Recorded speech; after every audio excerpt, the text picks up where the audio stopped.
सत साहिब सभी को राम राम। तो अभी तक आपने जाना कि गरीबदास महाराज जी ने सतगुरुदेव के अंग में बताया कि कैसे जब सतगुरु नाम देते हैं तो काल भी उनसे डरता है, जम और जोरा दोनों उससे डरते हैं। अब आगे क्या कहते हैं साहिब कि ऐसा सतगुरु हम मिल्या भव सागर के माँ है, नो का नाम चढ़ाए कर ले राखे निज ठाहे। ऐसा सतगुरु हम मिल्या भव सागर के बीच, खेवट सबको खेवता क्या उत्तम क्या नीच। कि वो सतगुरु इस भव सागर से हमें पार करा देता, कैसे? नाम की नौका पर चढ़ाकर।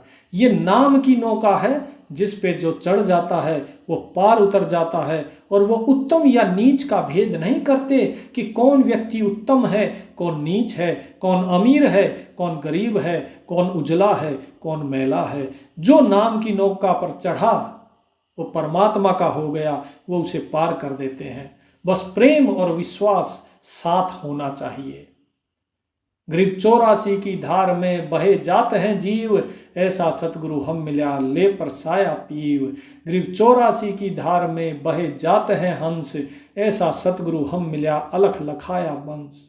कि ये जीव जो हैं ये इस 84 लाख योनियों की धारा में बहे जा रहे थे, लेकिन जो सतगुरु हैं हमें ऐसे सतगुरु मिले हैं जिन्होंने उस पीव को, उस मालिक को दर्शा दिया। वो जो अलख था, जो इन आंखों से देखा नहीं जा सकता था, उसे मन की आंखों से दिखा दिया। ये जीव जो यहां पर है ये माया में डूबा हुआ है। माया में डूबने के कारण इसे बाहर की जो आंखें हैं इनसे सिर्फ माया ही दिखाई देती है। इसके आंख फूट गई कि ये उस परमात्मा को नहीं देख पा रहा है। इस सृष्टि के अंदर वो परमात्मा कण कण में है, लेकिन इन आंखों से नहीं देख पा रहा। इतना ही नहीं, इसकी मन की आंखें भी फूट गई कि इसके मन में भी केवल ये माया बसी हुई है। ये बाहर की जो चीजें हैं उनको देखता है, लेकिन मन में बैठे उस परमात्मा को नहीं देखता है। ये डावाडोल होकर घूम रहा है। जैसे भूत होते हैं, पिशाच होते हैं, इधर से उधर भूतों की तरह डोल रहा है, लेकिन उस परमात्मा की तरफ नहीं चल रहा है, उसकी भक्ति में ज्ञान में नहीं चल रहा है। तो क्या कहते हैं, माया का रस पिय कर फूट गए दो नैन, ऐसा सतगुरु हम मिल्या वास दिया सुख चैन। माया का रस पिय कर हो गए डामाडोल, ऐसा सतगुरु हम मिल्या ज्ञान जोग दिया खोल। कि ज्ञान योग इन सब का भेद खोल दिया, ऐसे सतगुरु हमें मिले। माया का रस पिय कर हो गए भूत खईस, ऐसा सतगुरु हम मिल्या भक्ति दई बख्शीस। माया का रस पिय कर फूट गए पटचार, ऐसा सतगुरु हम मिल्या लोयन शंख उधार। कि सतगुरु की ये महिमा है कि उन्होंने माया में डूबे हुए इन जीवों को भक्ति दी, ज्ञान दिया, और इनको एक आंख से नहीं, इनको संख्यों असंख्यों आंखों से उस परमात्मा का दीदार कराया। क्योंकि एक आंख से तो हम इस सूर्य को भी नहीं देख पा रहे, तो उस परमात्मा को कैसे देख पाएंगे जिसका प्रकाश एक एक रोम में करोड़ों सूर्यों के बराबर है। माया का रस पिए कर डूब गए दो दीन, ऐसा सतगुरु हम मिल्या ज्ञान जोग परवीन। कि हमें ऐसे सतगुरु मिले हैं जो माया के रस में डूबे हुए इन दोनों दीनों को, अर्थात हिंदू मुसलमान, इन दोनों को सही ज्ञान देते हैं। वो सतगुरु जो ज्ञान में, योग में प्रवीण है, उत्तम है। माया का रस पिए कर गए 60 दल गारस गोर। कि 6 के 6 जो दल जो बोलते हैं, 60 दल अर्थात जो ब्राह्मण हैं, जो 6 शास्त्र के ज्ञाता हैं, उनके बारे में कहा गया है कि वो सब डूब गए माया का रस पीकर, माया में ही डूबे हुए हैं। लेकिन हमें ऐसे सतगुरु मिले जिन्होंने हमें उबार लिया। फिर क्या कहते हैं, गरीब सतगुरु को क्या दीजिए, सतगुरु ने हमारे लिए इतना किया है, हम उनको क्या दे सकते हैं। और देने वाले तो देते हैं, क्या देते हैं कि सतगुरु को क्या दीजिए, देने को कुछ नाही, सम्मन को साटा किया, सेऊ भेंट चढ़ाई। सिर साटे की भक्ति है और कुछ नहीं बात, सिर के साटे पाइए अवगत अलख अनाथ। कि भाई सतगुरु को क्या दें, उनको देने के लिए हमारे पास कुछ नहीं है। सतगुरु को दिया था किसने? सम्मन और सेऊ ने। जो सम्मन था तो उसने अपने बेटे का शीश काट लिया, उसने अपने बेटे सेऊ को सतगुरु के लिए कुर्बान कर दिया, क्योंकि सतगुरु शेख फरीद जी के साथ आए थे और कमाल के साथ उनकी परीक्षा लेने। घर में भोजन नहीं था तो भोजन के लिए अपने बेटे का शीश काट दिया। वो पूरी कथा आपको एक दिन बताएंगे कि क्या है वो सेऊ सम्मन की अद्भुत कथा। तो फिर क्या कहते हैं कि ये जो भक्ति है ये कोई और चीज नहीं, ये तो उस परमात्मा के प्रति अथाह प्रेम है कि जिसमें अपना शीश भी काटना पड़ जाता है। सिर साटे की भक्ति है कि भाई ये तो शीश कटाने वाली भक्ति है, और जब इस शीश को कटवाओगे तभी वो परमात्मा दिखाई देगा। जब सतगुरु के सामने इस सिर को काटोगे तभी वो परमात्मा मिल सकता है। तो अगर शीश भी देना पड़ जाए उस मालिक के लिए, तो अगर वो मालिक आपसे कहता है कि मुझे अपना शीश दो, तो देने में देर मत करना, संकोच नहीं करना। तो क्या कहते हैं, शीश तुम्हारा जाएगा, कि ये सिर तो तुम्हारा जाएगा एक ना एक दिन। यहां संसार में हमेशा के लिए कोई नहीं रहा। शीश तुम्हारा जाएगा, कर सतगुरु को दान, मेरी मेरा छाड़ दे यो ही गोयम दान। शीश तुम्हारा जाएगा, कर सतगुरु की भेंट, नाम निरंतर लीजिए जम की लगे ना फेट। कि भाई एक दिन तो तेरा ये शीश जाना ही है। इससे बेहतर है कि तू इसे सतगुरु को अर्पण कर दे, उन्हें दान दे दे, उनकी भेंट चढ़ा दे और लगातार केवल नाम जपता रहे। और जो मेरी मेरा जो तू और मैं के भेद में जो पड़ा हुआ है, इस भेद को त्याग दे। मेरा कुछ नहीं, मैं कुछ नहीं, कुछ नहीं है, मेरा जो है परमात्मा का है, तो उन्हें अर्पण कर दे। इससे बड़ा कोई दान नहीं है। तो साहिब कहते हैं कि साहिब से सतगुरु भय और सतगुरु से भय साध, ये तीनों यंग एक हैं, गति कुछ अगम अगाध। कि भाई तुम ये मत सोचो कि सतगुरु कौन है। उस साहिब जो हैं वो साहिब ही सतगुरु के रूप में आते हैं और सतगुरु ही आगे साध के रूप में आते हैं। और ये तीनों अंग एक ही हैं, अलग अलग मत जानो। अज्ञानी लोग इन्हें अलग अलग जानते हैं, वास्तव में ये एक ही है। तो जब पूछा गया कि साध कौन कहते हैं, तो बताया गया हद में तपे सो मानवी और बेहद रहे सो साध। हद बेहद दो तजे तिनका मता अगाध। कि साध कौन है, जो उस बेहद में अर्थात उस परमात्मा में रमण करते हैं। और ये तीनों एक ही अंग है, केवल इनकी गति अलग अलग है और उनकी गति अगम है, अगाध है, वो जानी नहीं जा सकती। साहिब से सतगुरु भय, कि वो परमात्मा ही उनसे ही सतगुरु हुए और सतगुरु से संत हुए। सतगुरु से भय संत, धर धर भेख विशाल अंग, खेल आदि रुवंत। ये अलग अलग भेख धर के, अलग अलग भेष धर के और आदि से अंत तक, इस सृष्टि के अंत तक ये आते हैं, खेलते हैं, लोगों को पार कराते हैं, इस भवसागर से निकालते हैं और उसके बाद अपने धाम ले जाते हैं। बोले ऐसा सतगुरु से ये बेग उतारे पार, 84 भ्रम मेटहि आवा गौन निवार। कि भाई ऐसे सतगुरु की सेवा करो, ऐसे सतगुरु को धारण करो जो तुम्हें जल्दी से पार उतार दे। कैसे? इस 84 लाख योनियों का इस संसार के भ्रम को मिटाकर और आवागमन जो है उसके निवारण कर दे उसका। नहीं तो इस संसार में बहुत गुरु हैं। कैसे हैं वे गुरु?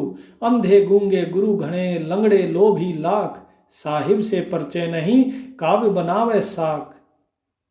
कि ऐसे बहुत हैं जो ज्ञान के अंधे हैं, जो गूंगे हैं, ऐसे बहुत जो है गुरु हैं।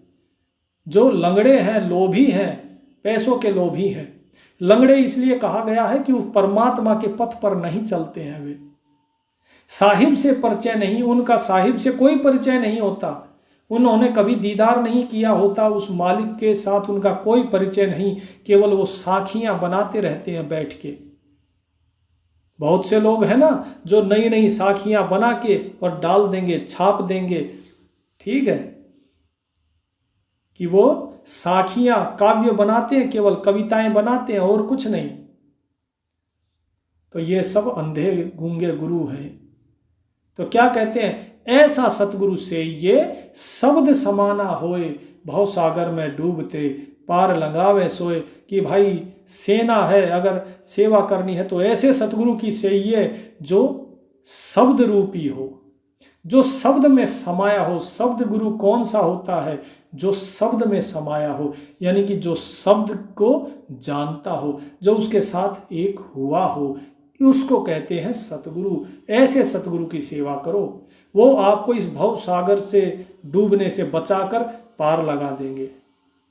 ऐसा सतगुरु से ही ये सोहम सिंध मिला, तुरिया मद आसन करे मेटे तीनों ताप। जो आपको सोहम सिंध मिला, जो उस सोहम से मिला देंगे, उससे संधि करवा देंगे। अब सोहम क्या है आप समझ लीजिए, आपको पता ही है। और जो तुरिया के मध्य, तुरिया अवस्था में जो आसन रखते हैं, अर्थात जो तुरिया अवस्था में विचरण करते हैं, और जो तीनों ताप, तीन ताप कौन से हैं, देहिक ताप, भौतिक ताप और दैविक ताप, जो इन तीनों तापों से आपको मुक्त कर दें और जो तुरिया अवस्था में आपको रखें, उसमें आसन रखें, वो तुरिया अवस्था में रहें। फिर क्या कहते हैं, जब तुरिया अवस्था में आप पहुंचते हैं तो क्या कहते हैं सतगुरु, फिर आगे क्या होता है कि तुरिया पर पुरिया महल पार ब्रह्म का धाम, ऐसा सतगुरु से ये हंस करे नहीं काम। कि तुरिया के ऊपर, जो तुरिया अवस्था है उसके ऊपर जब चलते हैं तब वो पुरिया अर्थात पुरी, अर्थात वो देश, वो महल, वो घर, किसका, पार ब्रह्म का देश, उस परमात्मा का, उसका वो घर जो है वो वहाँ है। कब मिलता है वो, जब तुरिया अवस्था से ऊपर चलते हैं। तो तुरिया पर पुरिया महल पार ब्रह्म का देश, जब तुरिया अवस्था से जब आप ऊपर चलेंगे तब वो परमात्मा का जो धाम है वो मिलता है, वो लोक मिलता है, वो द्वीप कह लो, उसे देश कह लो, स्थान कह लो। और ऐसा सतगुरु से ये शब्द विज्ञानानेश, जो शब्द के विज्ञान को आपको समझा सके, उसे बता सके, उससे एक कर सके। तुरिया पर पुरिया महल पार ब्रह्म का धाम, ऐसा सतगुरु से ये हंस करे नहीं काम। और तुरिया पर पुरिया महल पार ब्रह्म का लोक, और ऐसा सतगुरु से ये हंस पठावे मोख। और तुरिया पर पुरिया महल पार ब्रह्म का द्वीप, ऐसा सतगुरु से ये राखे संग समीप। कि ऐसे सतगुरु का सेवा करो जो आपको निष्काम कर दे, निष्काम, कामना से रहित कर दे, जो आपको मोक्ष दिलाए और जो अपने साथ रखे, आपको अपने समीप। समीप यानी ये संसार में समीप नहीं, उस धाम में अपने समीप रखे आपको। ग्रीव गगन मंडल गादी जहां पार ब्रह्म स्थान, शून्य शिखर के महल में हंस करे विश्राम।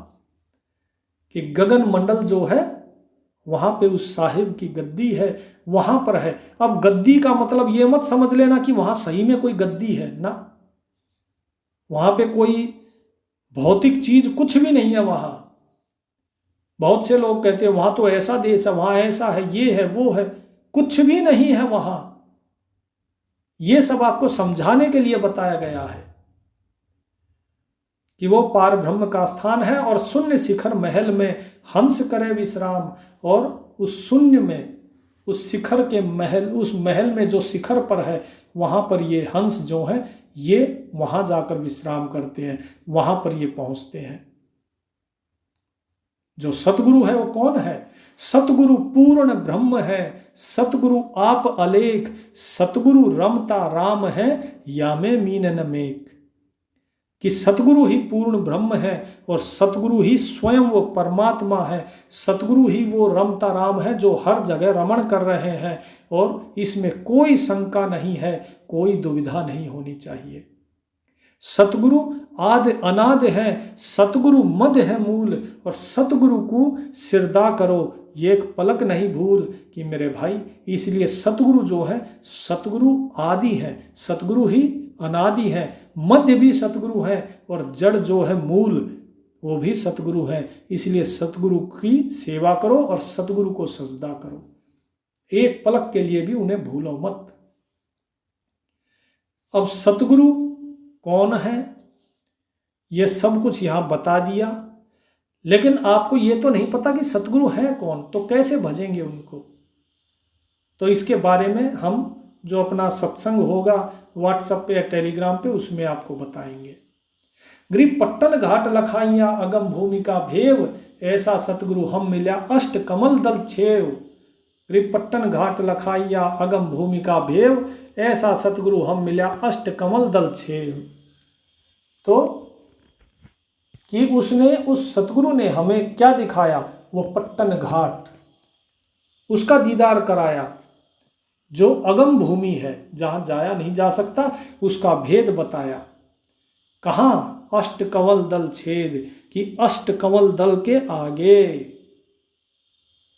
7 चक्रों के आगे। फिर क्या कहते हैं? ग्रीप्रपट्टन की पीठ में ले गया सतगुरु मोहे, सिर साटे सौदा हुआ अगली पिछली खोहे। कि हमारी अगली पिछले जो भी जन्म थे, जो भी कर्म थे, वो सब खत्म कर दिए, और सिर साटे सौदा हुआ, यानी सिर काट के सौदा हुआ।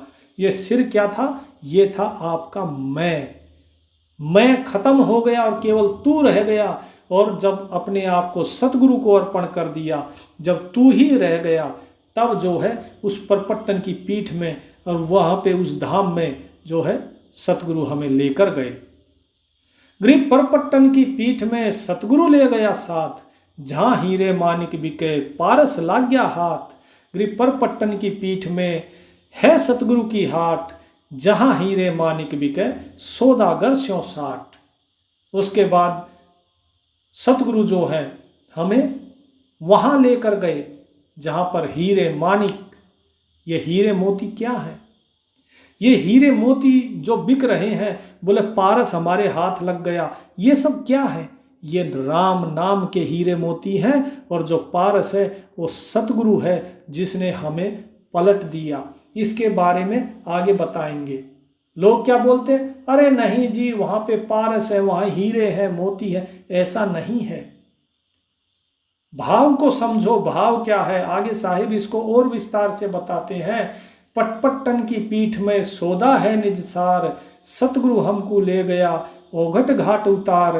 परपट्टन की पीठ में प्रेम प्याले खूब, जहां हम सतगुरु ले गया मतवाला महबूब। और परपट्टन की पीठ में मतवाले मस्तान, हमको सतगुरु ले गया अमरापुर स्थान। कि हमें सतगुरु जो है उस परपट्टन में ले गए, उस परपट्टन के धाम अर्थात मालिक के धाम में ले गए। और वहां पे कौन है?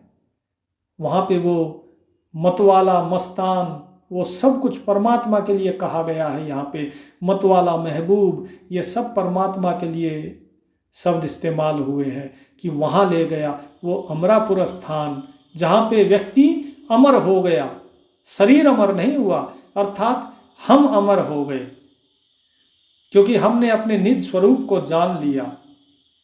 तो ये साहिब यहाँ समझाना चाह रहे हैं कि बंकनाल के अंतरे त्रिवेणी के तीर। अब देखिए यहाँ पर बता रहे हैं कि जब वहाँ पर जाते हैं तो वहाँ जाते किस तरीके से हैं, कैसे जाएंगे, उस सतगुरु से मिलोगे कैसे।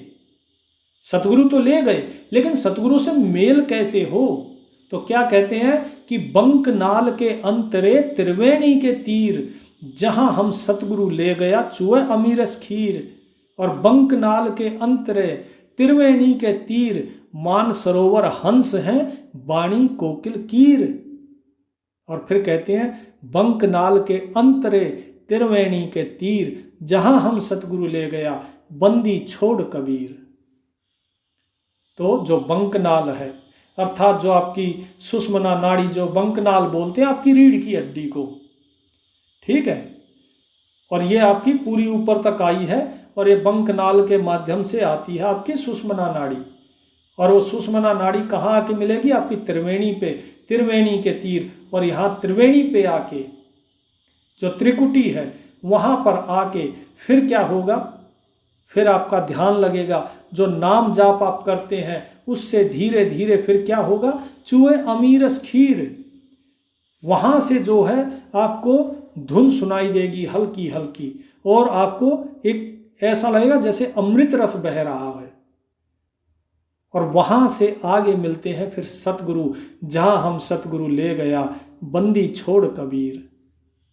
ठीक है जी, कि वो जो परमात्मा है जो हमारे बंधनों को छुड़ाने के लिए आता है, इसीलिए हम उसे बंदी छोड़ कहते हैं। वो कबीर है, वो सतगुरु है, वो हमें फिर आगे ले गया।